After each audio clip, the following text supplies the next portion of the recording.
आज आपण बनवतोय गणपती बाप्पा करता फक्त 3 जिन्नस पासून ते पण गॅस न पेटवता असे मस्त मोदक। तर चला पटकन रेसिपीला सुरुवात करूया।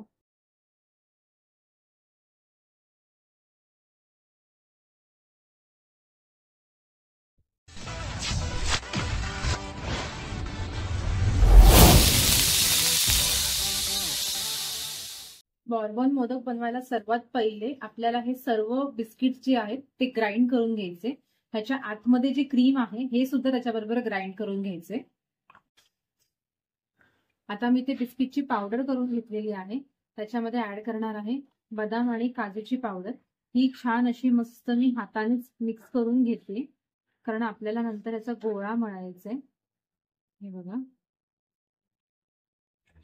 तर आता ह्याच्यामध्ये आपल्याला थोडं थोडं लागेल तसं दूध घालायचंय, जास्त दूध घालायचं नाहीये, नाहीतर आपला गोळा जो आहे ना तो पातळ होऊ शकतो। तर मी हे असं छान मळून घेणार आहे। हे बघा, आता आपला गोळा जो आहे बॉर्बन बिस्किटचा तो मस्त मळून झालेला आहे। तर आपल्याला काय करायचंय, एक छोटासा याचा गोळा असा तोडून घ्यायचा आहे, त्याला छान असा मस्त शेप द्यायचा आहे। हे बघा, अशा प्रकारे मस्त असा राऊंड असा शेप देऊन घ्यायचा आहे।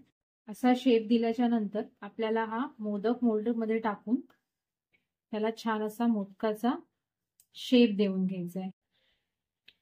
हे बघा, आता आपला मोदक जो आहे तो मस्त बॉर्बन बिस्किट मोदक रेडी झालेला आहे, तुम्ही बघू शकता। आता हे आपण छान असं मस्त गणपती बाप्पाला प्रसाद दाखवून घेऊया।